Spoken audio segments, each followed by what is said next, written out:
ಉಳ್ಳಾಗಡ್ಡಿ ಮಠ ನಮ್ಮ ಜೊತೆ ನೇರ ಸಂಪರ್ಕದಲ್ಲಿದ್ದಾರೆ. ರಜತ್ ಉಳ್ಳಾಗಡ್ಡಿ ಮಠ ಅವರೇ, ಕಾಂಗ್ರೆಸ್ನಿಂದ ಯಾರಿಗೆ ಟಿಕೆಟ್ ಸಿಗುತ್ತೆ, ನೀವು ಕೂಡ ಆಕಾಂಕ್ಷಿ ಅಂತ ಹೇಳಲಾಗ್ತಾ ಇದೆ, ಯಾರಿಗೆ ಟಿಕೆಟ್ ಸಿಗುತ್ತೆ? Point number 1. ಪಾಯಿಂಟ್ ನಂಬರ್ 2, ಅಲ್ಲಿ ಏನು ಮಹಾ ದೊಡ್ಡ ರಾಜಕೀಯ ಏನು ನಮಗೆ ಕಾಣ್ತಾ ಇಲ್ಲ, ಆದ್ರೆ ಕ್ಷೇತ್ರದಲ್ಲಿ ಅಭಿವೃದ್ಧಿ ಆಗಬೇಕಲ್ವಾ, ಏನೇನು ಕೆಲಸಗಳು ಬಾಕಿ ಬಿದ್ದಿದ್ದಾವೆ? ಆಕಾಂಕ್ಷಿಯ ನೀವು ಮತ್ತು ಏನ್ ಇಟ್ಕೊಂಡು ಜನರ ಮುಂದೆ ಹೋಗ್ತೀರಿ? ನಿಮ್ಗೆ ಯಾಕೆ ಕೊಡ್ಬೇಕು ಅಂತ ಕೇಳ್ತೀರಿ? ನೋಡಿ, ಈ ಭಾಗದ ಬಹುದೊಡ್ಡ ಸಮಸ್ಯೆ ಮಹದಾಯಿ ಮತ್ತು ಕಳಸಾ ಬಂಡೂರಿ. ನಮ್ಮ ಸಂಸದರು ಕೇಂದ್ರದಲ್ಲಿ ಪ್ರಭಾವಿ ಸಚಿವರು ದಿನ ನರೇಂದ್ರ ಮೋದಿ ಅವ್ರ ಜೊತೆ ಹಿಂದೆ ಮುಂದೆ ಸುತ್ತಾರೆ. ಆದ್ರೆ ಈ ಭಾಗಕ್ಕೆ ಇರುವಂತ ಬಹು ಬೇಡಿಕೆ ಮಹದಾಯಿ ಕೊಡೋದ್ರಲ್ಲಿ ಅವ್ರು ವಿಫಲರಾಗಿದ್ದಾರೆ. ಜನರಿಗೆ ನೀರಿನ ಸಮಸ್ಯೆ ಇದೆ, ನೀರಿನ ಸಮಸ್ಯೆ ಬಗೆಹರಿಸ್ಬೇಕು. ಇಲ್ಲಿ ಬೆಂಗಳೂರು ಬಿಟ್ಟ ಮೇಲೆ 2ನೇ ಅತಿ ದೊಡ್ಡ ಮಹಾನಗರ ಹುಬ್ಬಳ್ಳಿ. ಇಷ್ಟೆಲ್ಲ ಇದ್ರೂ ಕೂಡ ಇಲ್ಲೊಂದು ಮಲ್ಟಿನ್ಯಾಷನಲ್ ಕಂಪ್ನಿ ಇಲ್ಲ, ಲಾರ್ಜ್ ಸ್ಕೇಲ್ ಇಂಡಸ್ಟ್ರಿ ಇಲ್ಲ, ಯುವಕರಿಗೆ ಉದ್ಯೋಗ ಇಲ್ಲ. ಇದೆಲ್ಲ ಇಲ್ಲದೆ ಇದ್ರು ಕೂಡ ಪದೇ ಪದೇ ಅವರನ್ನೇ ಗೆಲ್ಲಿಸ್ತಾರಲ್ಲ. ಈ ಹಿಂದೆನೂ ಗೆಲ್ಲಿಸಿದ್ರು, ನಿರಂತರ 7 ಬಾರಿ ಗೆಲ್ಲಿಸ್ತಾ ಇದ್ದಾರೆ. ನೀವು ನಿಮ್ಮ ಲೆಕ್ಕಕ್ಕೆ ಇಡ್ತಾ ಇಲ್ಲ.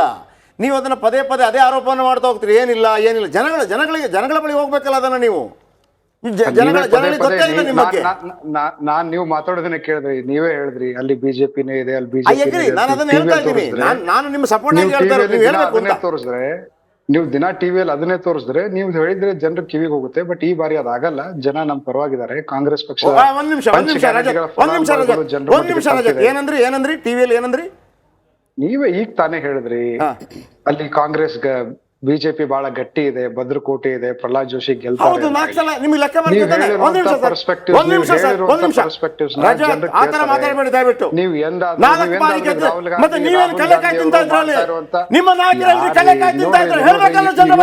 ಪ್ರಿಟೆಂಡಿಂಗ್ ಲೈಕ್ ಅ ಭಾರತೀಯ ಜನತಾ ಪಾರ್ಟಿ ಸ್ಪೋಕ್ಸ್ ಪರ್ಸನ್.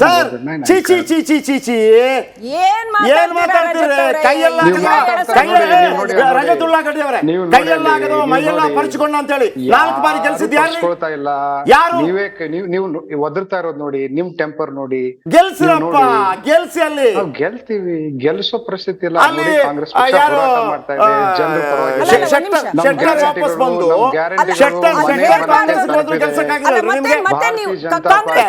ಚುನಾವಣಾ ಪ್ರಚಾರ ಮಾಡ್ಬೇಕಾ ನಾವು? ನಿಮ್ಗೆ ಏನ್ ಮಾಡ್ಬೇಕು? ಅಲ್ಲ, ಗೆದ್ದವರನ್ನ ಗೆದ್ದಿಲ್ಲ ಅಂತ ಇನ್ನೇನು ಹೇಳ್ಬೇಕು? ರಜತ್ ಉಳ್ಳಾಗಡ್ಡಿ ಅವರು ಕರ್ನಾಟಕದ ಮುಖ್ಯಮಂತ್ರಿಗಳು. ಸಾಕಾ? ಜನ ನಂಬ್ತಾರ? ರಜತ್ ಉಳ್ಳಾಗಡ್ಡಿ ಅವರು ಏನ್ರಿ ಮಾತಾಡ್ತೀರಿ? ಮಾತಾಡಿ, ಕನ್ಸ್ಟ್ರಕ್ಟಿವ್ ಆಗಿ ಮಾತಾಡಿ. ಅಲ್ಲಿ ನಾನು ಬಹಳ ಕ್ಲಿಯರ್ ಆಗಿ ನಿಮ್ ಮುಂದೆ ಬಹಳ ಕ್ಲಿಯರ್ ಆಗಿ ಸ್ಪಷ್ಟತೆಯಿಂದ ನಾನು ಹೇಳ್ತಾ ಇದ್ದೀನಿ. ಕಾಂಗ್ರೆಸ್ ಪಕ್ಷದ ನಾನು ಬಹಳ ರೆಸ್ಪಾನ್ಸಿಬಲ್ ಆಗಿ ಕೂಲ್ ಕಾಮ್ ಆಗಿ ಮಾತಾಡ್ತಾ ಇದ್ದೀನಿ. ನೋಡಿ, ನೀವು ಟಿಕೆಟ್ ಆಕಾಂಕ್ಷಿ, ಕಾಂಗ್ರೆಸ್ ಪಕ್ಷದ ಎಲ್ಲಾ ಕಾರ್ಯಕರ್ತರು ಕಾಂಗ್ರೆಸ್ ಪಕ್ಷದ ಎಲ್ಲಾ ಕಾರ್ಯಕರ್ತರು ಟಿಕೆಟ್ ಆಕಾಂಕ್ಷಿ. ನೀವಿಲ್ಲ. ರಾಜಕಾರಣ ಹಿಡ್ಕೊಂಡು ಪ್ರತಿಯೊಬ್ಬ ಕಾಂಗ್ರೆಸ್ ಕಾರ್ಯಕರ್ತ ಆಕಾಂಕ್ಷಿ. ಬಿಜೆಪಿ ಏನ್ ಫೈಲ್ಯೂರ್ಗಳನ್ನ ಇಟ್ಕೊಂಡು ಹೋಗ್ತೀರಿ ಅಂತ ಕೇಳ್ತಾ ಇದ್ರೆ ನೀವು ಹೇಳ್ತಾ ಇದೀನಲ್ಲ. ನಾನು ಹೇಳಿದ್ರೆ ನೀವೇ ಬೇರೆ ಬೇರೆ ಹೇಳಿದ್ರಲ್ಲ. ನೀವು ಬಿಜೆಪಿ ಫೇಲ್ಯೂರ್ ಹೇಳೋದ್ರ ಬದಲು ನೀವು ಮಾಧ್ಯಮದವ್ರು ಹೇಳ್ತೀರಿ, ಹಂಗಾಗಿ ಜನ ನಂಬ್ತಾರೆ. ಭಾರತೀಯ ಜನತಾ ಪಾರ್ಟಿ ಈಗಲಾದ್ರೂ ಹೇಳಿ ಫೇಲ್ಯೂರ್ ಅಂತ ಟೈಮ್ ಸಿಕ್ಕಿದೆ. ಹೇಳಿ, ಮಹದಾಯಿ ಮತ್ತು ಕಳಸಾ ಬಂಡೂರಿ ಇಲ್ಲಿ south western railway head quarters ಇದೆ, ನಾರ್ತ್ ವೆಸ್ಟ್ ರೋಡ್ ಟ್ರಾನ್ಸ್ಪೋರ್ಟ್ ನ ಹೆಡ್ ಕ್ವಾರ್ಟರ್ಸ್ ಇದೆ, ಇಂಟರ್ನ್ಯಾಷನಲ್ ಸ್ಟ್ಯಾಂಡರ್ಡ್ ಆಫ್ ಏರ್ಪೋರ್ಟ್ ಇದೆ. ಇವೆಲ್ಲ ಇದ್ರೂ ಕೂಡ ನಮ್ಮಲ್ಲೊಂದು ಮಲ್ಟಿನ್ಯಾಷನಲ್ ಕಂಪನಿ ಇಲ್ಲ, ಒಂದು ಅತಿ ದೊಡ್ಡ ಲಾರ್ಜ್ ಸ್ಕೇಲ್ ಇಂಡಸ್ಟ್ರಿ ಇಲ್ಲ. ಇಷ್ಟೆಲ್ಲ ಇದೆ ಅಂತ ಬಿಜೆಪಿಗೆ ಕ್ರೆಡಿಟ್ ಕೊಡ್ತಾ ಇದ್ರೆ ಹೆಂಗೆ? ನೀವೇನೆ ಕ್ರೆಡಿಟ್ ಕೊಡೋದಲ್ಲ. ನೋಡಿ, ಕಲೆಕ್ಟಿವ್ ಆಗಿ ಸ್ಟೇಟ್ ಗವರ್ಮೆಂಟ್, ಸೆಂಟ್ರಲ್ ಗವರ್ಮೆಂಟ್, ಯಾವುದೇ ಪಾರ್ಟಿ ಇರಲಿ, ಇರ್ರೆಸ್ಪೆಕ್ಟಿವ್ ಆಫ್ ಎನಿ ಪಾರ್ಟಿ, ನಮ್ಮಲ್ಲಿ ಹ್ಯೂಮನ್ ರಿಸೋರ್ಸ್ ಬಹಳ ದೊಡ್ಡ ಗಾತ್ರದಲ್ಲಿದೆ. ನಮ್ಮ ಮಕ್ಕಳು, ನಮ್ಮ ವಯಸ್ಸಿನ ಯಂಗ್ಸ್ಟರ್ಸ್ ಇಲ್ಲಿ ಉಳಿಬೇಕು, ಉದ್ಯೋಗ ಇಲ್ಲಿ ಸೃಷ್ಟಿ ಆಗ್ಬೇಕು. ಅದನ್ನ ತಗೊಂಡು ನಾವು ಜನರ ಮುಂದೆ ಹೋಗ್ತೀವಿ. ಅಸೆಂಬ್ಲಿಯಲ್ಲಿ ನಾವು ಕೊಟ್ಟಂತ ಗ್ಯಾರಂಟಿ ಕಾರ್ಡ್ ಮೇಲೆ ಜನ ನಮ್ಮನ್ನ ಆಶೀರ್ವಾದ ಮಾಡಿದ್ದಾರೆ. ಇವತ್ತು ಆ ಗ್ಯಾರಂಟಿ ಮನೆ ಮತ್ತು ಮನ ತಲುಪಿದೆ. ಜನರಿದ್ದಾರೆ, ಫಲಾನುಭವಿ ಇದ್ದಾರೆ. ಕಾಂಗ್ರೆಸ್ ಪಕ್ಷದ ಕಾರ್ಯಕರ್ತರು. ನಿಮಗೆ ಒಂದು ನೇರ ಆರೋಪ ಇದೆ, ರಜತ್ ಉಳ್ಳಾಗಡ್ಡಿ ಅವರ ಎಲ್ಲಾ ಅವಕಾಶಗಳಿದ್ದು ಪ್ರಹ್ಲಾದ್ ಜೋಶಿ ಅವ್ರು ಬಂದಾಗ ನಾವು ಇದೇ ಪ್ರಶ್ನೆ ಪ್ರಹ್ಲಾದ್ ಜೋಶಿ ಅವ್ರಿಗೆ ಕೇಳ್ತೀವಿ. ಈಗ ರಜತ್ ಉಳ್ಳಾಗಡ್ಡಿ ನಮ್ಮ ಎದುರಿಗಿದ್ದಾರೆ, ಅವ್ರಿಗೆ ಕೇಳ್ತಾ ಇದೀವಿ. ನೀವು ಚಾಟಿ ಬೀಸೋ ಕೆಲಸನ ಸರಿಯಾಗಿ ಮಾಡಿ. ಯಾಕ್ರಿ ಪ್ರಹ್ಲಾದ್ ಜೋಶಿ ಅವ್ರು ಬಂದಾಗ ಕಾರಿಗೆ ಮುತ್ತಿಗೆ ಹಾಕಿ ಯಾಕೆ ಸ್ವಾಮಿ ಮಹದಾಯಿ ನೀರ್ ತಂದಿಲ್ಲ ಅಂತ ಕೇಳಬೇಕಾಗಿತ್ತು. ಹೋರಾಟ ಯಾವಾಗ ಮಾಡಿದ್ರು? ಲಾಸ್ಟ್ ಹೋರಾಟ ಯಾವುದು ಕಾಂಗ್ರೆಸ್? ಲಾಸ್ಟ್ ಹೋರಾಟ ಯಾವುದು? ಪ್ರತಿನಿತ್ಯ ನಾನು ಡೇಟ್ ಹೋರಾಟ ಹೇಳಿ ನನಗೆ, ಮಾಡ್ಕೊಂಡು ಡೇಟ್ ಹೇಳಿ ಬಂದಿದ್ದೀನಿ. ನನಗೆ, ಡೇಟ್ ವಿದ್ಯಾರ್ಥಿ ಹೇಳಿ ನನಗೆ, ದಶೆಯಿಂದ. ಡೇಟ್ ಹೇಳಿ ನನಗೆ. ನೋಡಿ ಈಗ ಒಂದು 15-20 ದಿನದ ಹಿಂದೆ ಡೇಟ್ ಹೇಳಿ ನನಗೆ, ಡೇಟ್ ಹೇಳಿ ನನಗೆ, ಡೇಟ್ ಹೇಳಿ, ಡೇಟ್ ಹೇಳಿ, ರೈಲ್ವೆ ಡೇಟ್ ಹೇಳಿ ಸರ್. ರೈಲ್ವೆ ಪ್ರಾಪರ್ಟಿನ ಭಾರತೀಯ ಜನತಾ ಪಾರ್ಟಿಯವರು ಟೆಂಡರ್ ಹಾಕಿದ್ರು 83 ಕೋಟಿ ರೂಪಾಯಿಗೆ, ಸಾವಿರಾರು ಕೋಟಿ ರೂಪಾಯಿ ಮೌಲ್ಯದ ಆಸ್ತಿ. ಮಹೇಶ್ ತೆಂಗಿನಕಾಯಿ ಇದಾರಲ್ಲ ಇವಲ್ಲಿ, ಅವರನ್ನ ಕರ್ಕೊಳ್ಳಿ.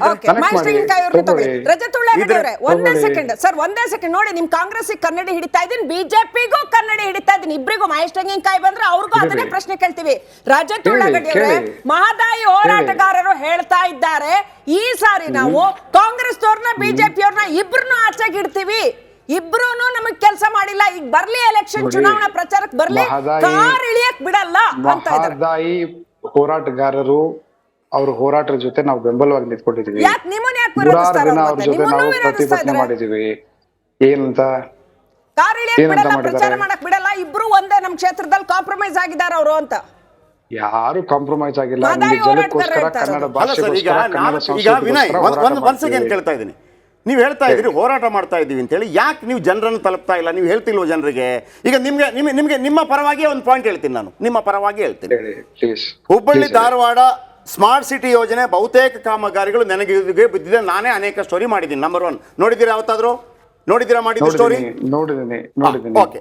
ಪ್ರಹ್ಲಾದ್ ಜೋಶಿ 4 ಬಾರಿ ಆಯ್ಕೆ ಆದ್ರೂ ಕೂಡ ಸಂಸದರ ಆದರ್ಶ ಗ್ರಾಮ ನೆನೆಗುದಿಗೆ ಬಿದ್ದಿದೆ. ಓಕೆನಾ? ಹೌದು. 4 ಜಿಲ್ಲೆ 11 ತಾಲೂಕಿನ ಜೀವನಾಡಿಯಾಗಿರೋ ಮಹದಾಯಿ ಕಾಮಗಾರಿಗೆ ಇನ್ನೂ ಚಾಲನೆ ಕೊಡಿಸುವ ಕೆಲಸಗಳಾಗಿಲ್ಲ. ಓಕೆನಾ? ಸತ್ಯ. ಹುಬ್ಬಳ್ಳಿ ಧಾರವಾಡ ಬೆಳಗಾವಿ ರೈಲ್ವೆ ಮಾರ್ಗ ನೆನೆಗುದಿಗೆ, ಹುಬ್ಬಳ್ಳಿ ಅಂಕೋಲ ರೈಲು ಮಾರ್ಗ ನೆನೆಗುದಿಗೆ. ಇದು ನೀವು ಎತ್ತಬೇಕಾದಂತ ಪ್ರಶ್ನೆ. ಇದನ್ನೇ ನಾನು ಮಾತಾಡ್ತಾ ಇದ್ದೀನಲ್ಲ, ಜಾತಿ ಪಾಲಿಟಿಕ್ಸ್ ಮಾಡ್ತೀರಿ, ಲಿಂಗಾಯತರಿಗೆ ಟಿಕೆಟ್ ಕೊಡಿ ಸರ್, ನೀವು ಹೇಳ್ಬೋದು, ನಾನು ಇಲ್ಲ ಅಂತ ಹೇಳಲ್ಲ ರಜತ್ ಅವರೇ. ಜಾತಿ ಗ್ರೌಂಡ್ ಅಲ್ಲಿ ಏನಾಗಿದೆ ಅದರ ವರ್ಕ್ ಅಂತ ಒಂದು ವಿಷಯ ಹೇಳ್ತೀನಿ ನೋಡಿ. ಈಗ ಅವ್ರು ಮೇಡಮ್ ಹೇಳಿದ್ರು ನೀವು ಲಿಂಗಾಯತರು, ನಾನು ಜಾತಿ ಕಟ್ಕೊಂಡು ರಾಜಕಾರಣ ಮಾಡಿದವನಲ್ಲ. ಮಾನವ ಧರ್ಮಕ್ಕೆ ಜಯವಾಗಲಿ, ಮಾನವ ಧರ್ಮಕ್ಕೆ ಜಯವಾಗಲಿ, ಧರ್ಮದಿಂದಲೇ ವಿಶ್ವಕ್ಕೆ ಶಾಂತಿ ಅನ್ನುವಂತ ಸಂದೇಶ ಸಾರಿದವರು ಕುಟುಂಬದವರು.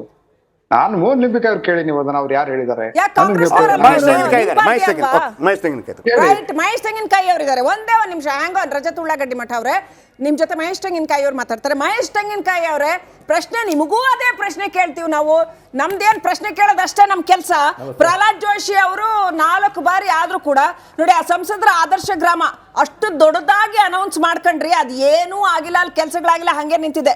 ಒಂದು ಪರಿಸರ ಸಚಿವಾಲಯದಿಂದ ಅನುಮತಿ ತರಕ್ಕೆ ಪ್ರಹ್ಲಾದ್ ಜೋಶಿ ಅವ್ರಿಗೆ ಅಷ್ಟು, ಅವ್ರು ಮೋದಿ ಸಂಪುಟದಲ್ಲಿ ಆಲ್ಮೋಸ್ಟ್ 4-5 ಅನ್ನೋ ಸ್ಥಾನದಲ್ಲಿದ್ದಾರೆ. ಅವ್ರಿಗೆ ಒಂದು ಪರಿಸರ ಸಚಿವಾಲಯದಿಂದ ಒಂದು ಚಿಕ್ಕ ಅನುಮತಿ ತರಕ್ಕಾಗಿಲ್ಲ. 2 ನಿಮಿಷ ಕೆಲಸ, ಅದು 2 ನಿಮಿಷದ ಕೆಲಸ ಮಾಡ್ಕೊಂಡು ಸಿದ್ದರಾಮಯ್ಯ ಹೇಳಿದ್ರು ಮೊನ್ನೆ, ಒಂದು ಸಣ್ಣ ಪರ್ಮಿಷನ್ ತರಕ್ಕಾಗ್ಲಿಲ್ಲ, ಅಂತವ್ರಿಗೆಲ್ಲ ನೀವು ಗೆಲ್ಲಿಸ್ತೀರಿ ಅಂತ ಹೇಳಿದ್ರು. ಮಹೇಶ್ ತೆಂಗಿನಕಾಯಿ ಅವರೇ, ಮಹದಾಯಿ ಯೋಜನೆ ಗೆಲ್ಲಿಸ್ತಾರೆ ಅನ್ನೋ ಕಾರಣಕ್ಕಾಗಿ ಗ್ರಾಂಡೆಡ್ ಆಗಿ ತಗೊಂಡ್ಬಿಟ್ಟಿದ್ದೀರಿ ಅಂತ ಹುಬ್ಳಿ ಧಾರವಾಡವನ್ನ ಬಿಜೆಪಿ ಅವರು.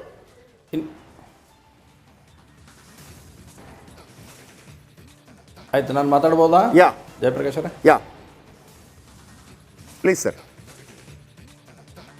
ನೋಡಿ, ನೀವು ಅನೇಕ ಪ್ರಶ್ನೆಗಳನ್ನು ತಾವು ಎತ್ತಿದ್ದೀರಿ. ಮೊದಲನೇದಾಗಿ ನಾನು ಭಾಳ ಸ್ಪಷ್ಟವಾಗಿ ಕಳೆದ 4 ಸಲದಿಂದ 4 ಟರ್ಮ್ಲಿಂದ ಸನ್ಮಾನ್ಯ ಪ್ರಹ್ಲಾದ್ ಜೋಶಿಯವರು ಈ ಕ್ಷೇತ್ರದ ಲೋಕಸಭಾ ಸದಸ್ಯರಾಗಿ ಕಾರ್ಯವನ್ನು ಮಾಡಿದ್ದಾರೆ. ಕಳೆದ 10 ವರ್ಷದ ಅವಧಿಯಲ್ಲಿ, ಅಂದರೆ ನಾವು ಈ ಸಲ 2014ರಿಂದ ಬಂದ ಮೇಲೆ ಸನ್ಮಾನ್ಯ ನರೇಂದ್ರ ಮೊದಲೇ 10 ವರ್ಷ ಕಾಲ ಅವತ್ತಿನ UPA ಸರ್ಕಾರ ಇದ್ದಂಥ ಕಾಲದಲ್ಲಿ ನಾವು ಕೆಲಸವನ್ನು ಮಾಡಿದ್ವಿ. ಈಗ ಕಳೆದ 2014ರಿಂದ 2023ವರೆಗೂ ಸನ್ಮಾನ್ಯ ನರೇಂದ್ರ ಮೋದಿಯವ್ರ ನೇತೃತ್ವದಲ್ಲಿ ಇವತ್ತು ಕೆಲಸವನ್ನು ಸನ್ಮಾನ್ಯ ಪ್ರಹ್ಲಾದ್ ಜೋಶಿ ಅವರು ಮಾಡ್ತಾ ಇದ್ದಾರೆ ಕೇಂದ್ರದ ಸಚಿವರಾಗಿ. ಮಹದಾಯಿ ವಿಷಯದ ಬಗ್ಗೆ ಕೂಡ ಭಾಳಷ್ಟು ಉಲ್ಲೇಖವನ್ನು ಮಾಡಿದ್ದಾರೆ. ಇವತ್ತು ಎಷ್ಟು ಪ್ರೋಗ್ರೆಸ್ ಆಗಿದೆ ಆ ವರ್ಕ್ನಲ್ಲಿ, ವಿಶೇಷವಾಗಿ ಎಷ್ಟು ಪ್ರೋಗ್ರೆಸ್ ಆಗಿದೆ, ಆ ಪ್ರೋಗ್ರೆಸ್ಸಿಗೆ ಕಾರಣ ಯಾರು ಅನ್ನುವಂಥದ್ದನ್ನು ಕಾಂಗ್ರೆಸ್ನವ್ರು ಮೊದಲು ಅರ್ಥ ಮಾಡ್ಕೋಬೇಕಾಗತ್ತೆ. ಯಾವಾಗ ಹರ್ಡಲ್ಸ್ ಆಗಿ ಸಮಸ್ಯೆಗಳು ಬಂದು ನಿಂತಿದ್ದು ಕೇಂದ್ರದಲ್ಲಿ, ಇವತ್ತು ನಿಜವಾಗ್ಲೂ ಬಂದಿರತಕ್ಕಂಥದ್ದು ಎಲ್ಲಿ ಹರ್ಡಲ್ ಅನ್ನೋದು ಅರ್ಥ ಮಾಡ್ಕೋಬೇಕಾಗುತ್ತೆ. ತಾವು ಅನೇಕ ಸಂದರ್ಭದಲ್ಲಿ ಬೇರೆ ಬೇರೆ ವಿಷಯಕ್ಕೆ ಸಂಬಂಧಪಟ್ಟಾಗೆ ತೋರಿಸಿದ್ರಿ, ಐ ಎಮ್ ಎಗ್ರಿ ವಿತ್, ಅದ್ರ ಬಗ್ಗೆ ಪ್ರಶ್ನೆ ಇಲ್ಲ. ಆದರೆ ಹರ್ಡಲ್ಸ್ಗಳು ಬಂದಾಗ, ಈಗ ವನ್ಯಜೀವಿ ಫಾರೆಸ್ಟ್ ಕಡೆಯಿಂದ ಬಂದೈತೆ ಅನ್ನುವಂಥದ್ದು ಮಾಹಿತಿ ಇತ್ತು. ಮೊನ್ನೆ ತಾನೇ ಪ್ರಹ್ಲಾದ್ ಜೋಶಿ ಅದ್ರ ಬಗ್ಗೆ ಕೂಡ ಮಾತಾಡಿದ್ದಾರೆ. ಅದು ರಾಜ್ಯದ ಕಡೆಯಿಂದ ಆಗಬೇಕಾಗಿರ್ತಕ್ಕಂಥ, ನಾವು ಯಾರೂ ಕೂಡ ರಾಜ್ಯ ಸರ್ಕಾರದ ಮೇಲೆ ಕೇಂದ್ರ ಸರ್ಕಾರ, ಕೇಂದ್ರ ಸರ್ಕಾರದ ಮೇಲೆ ರಾಜ್ಯ ಸರ್ಕಾರ, 20 ವರ್ಷದ ಅವಧಿಯಲ್ಲಿ ನಾನೊಂದು ಕಂಪ್ಲೀಟ್ ಒಂದು ಪ್ರಾಜೆಕ್ಟ್ ಕೊಟ್ಟೆ ಹುಬ್ಳಿ. ಅಲ್ಲ ಸರ್, ಒಂದು ನಿಮಿಷ ಮಹೇಶ್ ಅವರೇ, 20 ವರ್ಷದ 2 ದಶಕದಲ್ಲಿ ಒಂದು ಅದ್ಭುತವಾದಂಥ ಒಂದು ಪ್ರಾಜೆಕ್ಟ್ ನಾನು ಕೊಟ್ಟೆ ಹುಬ್ಳಿ ಧಾರವಾಡಕ್ಕೆ ಅಂತ ಒಂದು 2 ಹೇಳಿ ನೋಡೋಣ. ನೀವು 2 ಹೇಳಿ ನೋಡೋಣ. ನೋಡಿ, ಇವತ್ತು ಇವತ್ತು IIT ಇದೆ ಗೊತ್ತಾ? IIT IIIT ಇವತ್ತು ಯಾರು ತಂದಿದ್ದು? ಓಕೆ, ಪ್ರಹ್ಲಾದ್ ಜೋಶಿ ಅವರು ತಂದಿದ್ದು. ಓಕೆ. ಇವತ್ತು ಒನ್ ಮಿನಿಟ್ ಇವತ್ತು ಹುಬ್ಳಿ ಧಾರವಾಡದಲ್ಲಿ ರೋಡ್ಗಳ ಅಭಿವೃದ್ಧಿಯನ್ನು ಮಾಡಿದ್ದೇವೆ. ಇಡೀ ಲೋಕಸಭಾ ಕ್ಷೇತ್ರದಲ್ಲಿ ರೋಡ್ಗಳ ಅಭಿವೃದ್ಧಿ ಆಗಿದ್ದಾವೆ. ಎಷ್ಟು ಸಾವಿರ ಕೋಟಿ ತಗೊಂಬಂದು ಇವತ್ತು ನಾವು ರೋಡ್ಗಳ ಅಭಿವೃದ್ಧಿ ಮಾಡಿದ್ವಿ. ಕೇಂದ್ರ ಸರ್ಕಾರದ ವಿಶೇಷವಾದಂತಹ ಅನುದಾನ ತೆಗೆದುಕೊಂಡು ಬಂದು ಇಡೀ ಚೆನ್ನಮ್ಮ ಸರ್ಕಲ್ ಬಗ್ಗೆ ಚೆನ್ನಮ್ಮ ಸರ್ಕಲ್ ಏನ್ ಪಾಪ ಮಾಡಿತ್ತು? ಏನ್ ಪಾಪ ಮಾಡಿತ್ತು? ಚೆನ್ನಮ್ಮ ಸರ್ಕಲ್ ಇಟ್ಟಿಗೆ ಹೊಡ್ಕೊಂಡೇ ಹೋಗ್ಬೇಕು ಸರ್. ಈಗಲೂ ಕೂಡ ಚೆನ್ನಮ್ಮ ಸರ್ಕಲ್ ನಲ್ಲಿ ಅವ್ರು ಇಟ್ಟಿಗೆ ಇಡ್ತಾರೆ. ಚಕ್ಡಿ ಗಾಡಿಲಿ ಹೋಗೋದೇ ಸೈ. ಆ ಚೆನ್ನಮ್ಮ ಸರ್ಕಲ್ ಒಂದು ರಾಜ್ಕುಮಾರ್ ಕಾಲ ಹಾಡಲ್ಲಿ ಹೆಂಗಿತ್ತು ಹಂಗೆ ಇದೆಯಲ್ಲ ಸರ್. ಮೇಡಮ್ ನೀವು ಮಾತಾಡಕ್ ಕೊಟ್ರೆ ನಾನು ಮಾತಾಡ್ತೇನೆ. ಮಾತಾಡಕ್ ಕೊಟ್ರೆ ಪ್ಲೀಸ್ ಪ್ಲೀಸ್ ಹೇಳಿ. ಅಲ್ಲ ಜಯಪ್ರಕಾಶ್ ನನಗೆ ಒಂದು 2 ನಿಮಿಷ ನೀವು ಟೈಮ್ ಕೊಟ್ಟರೆ ನಾನು ಮಾತಾಡ್ತೀನಿ. ಡೆಫಿನೆಟ್ಲಿ ಕೊಡ್ತೀನಿ. ಓಕೆ ಆಯ್ತಾಯ್ತು. ನಾನು ಅದೇ ಹೇಳ್ತಾ ಇದ್ದೀನಿ ನಿಮಗೆ. ಇವತ್ತು ಚೆನ್ನಮ್ಮ ಸರ್ಕಲ್ ಬಗ್ಗೆನೂ ಹೇಳಿದಿರಿ. ಇವತ್ತು DPR 1 ಸೆಕೆಂಡ್. ಇವತ್ತು DPR ಪ್ರಾಬ್ಲಮ್ ಯಾರ ಕಡೆಯಿಂದ ಆಗಿದೆ? ಯಾವುದಕ್ಕೆ ಇವತ್ತು DPR ಪ್ರಾಬ್ಲಮ್ ಯಾರ ಕಡೆಯಿಂದ ಆಗ್ತಾ ಇದೆ? ಅವ್ರು ಇವತ್ತು ರಜತ್ 398 ಕೋಟಿ ರೂಪಾಯಿಗಳನ್ನ ವಿಶೇಷ ಅನುದಾನ ಕೇಂದ್ರದಿಂದ ಅವರು ಆ ನಂತರ ರಜತ್ ಕೇಳ್ಬೋದು.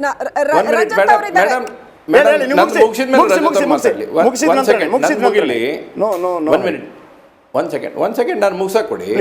ಇವತ್ತು ನೋಡಿ, ಇವತ್ತು ಕೇಂದ್ರದಿಂದ ವಿಶೇಷವಾಗಿರ್ತಕ್ಕಂಥ ಅನುದಾನವನ್ನು ಸನ್ಮಾನ್ಯ ನಿತಿನ್ ಗಡ್ಕರಿ ಅವ್ರ ಕಡೆ ಹೋಗಿ ಈ ಫಂಡನ್ನು ವಿಶೇಷವಾಗಿ ಅನುದಾನ ಮಾಡಿಕೊಂಡು 398 ಕೋಟಿ ರೂಪಾಯಿ ತಂದು ಇವತ್ತು ಹುಬ್ಳಿಗೆ ಯಾವಾಗೂ ಇಲ್ದಿರ್ತಕ್ಕಂಥ ಇವತ್ತು ಹುಬ್ಳಿಗೆ ಇವತ್ತು ಕಾಮಗಾರಿಯನ್ನು ಮಾಡಿಸುವಂಥದ್ದನ್ನು ಪ್ರಯತ್ನ ಆಗ್ತಾಯಿದೆ. ಇವತ್ತು ಏನು ನಾವು ಇವತ್ತು ಫ್ಲೈಓವರ್ ಮಾಡ್ತಾ ಇದ್ದೇವೆ, ಅದರಲ್ಲಿ ವಿಶೇಷವಾಗಿ ಚೆನ್ನಮ್ಮ ಸರ್ಕಲಿಂದ ಹಿಡ್ಕೊಂಡು ಹೋಗ್ತಕ್ಕಂಥದ್ದಾಯಿತು. ಆದರೆ ಟುವರ್ಡ್ಸ್ ಬೆಂಗಳೂರು ಜನರ ಅಭಿಪ್ರಾಯ ಬಂದಿತ್ತು ಬೆಂಗಳೂರು ರೋಡಿಗೂ ಕೂಡ ಆಗಬೇಕು ಅನ್ನೋಂತ ಕೊಟ್ಟರು. ಈಗ DPR ಮಾಡಬೇಕಾಗಿದೆ. DPR ನಾನು ಕೂಡ ತಾವು ತಮ್ಮ ಟಿ ವಿಯಲ್ಲಿ ತೋರಿಸಿದರೆ ನಾನು ಇದಕ್ಕೆ ಸಂಬಂಧಪಟ್ಟ ಹಾಗೆ ಸಾಕಷ್ಟು ಸಲ ಇದ್ರ ಮೀಟಿಂಗು ಮಾಡಿದ್ದೇನೆ. ನಾನು ಮತ್ತು ಪ್ರಹ್ಲಾದ್ ಜೋಶಿ ಇಬ್ಬರು ಕೂಡ ನಾವು ಮೀಟಿಂಗ್ ಮಾಡಿದ್ದೇವೆ. ಯಾಕೆ ಪ್ರಗತಿ ಕುಂಠಿತ ಆಗ್ತಾ ಇದೆ ಅನ್ನೋದನ್ನು ಮೊನ್ನೆ ನಡೆದಿರ್ತಕ್ಕಂಥ ಅಧಿವೇಶನದಲ್ಲಿ ಕೂಡ ಇದರದೇ ಸ್ಪೆಸಿಫಿಕ್ ಆಗಿ ಕ್ವಶನ್ಗಳನ್ನು ನಾನು ಕೇಳಿದ್ದೇನೆ. ಈಗ ಒಂದು ಇಬ್ಬರು ಮಾತಾಡ್ಕೊಳ್ಳಿ.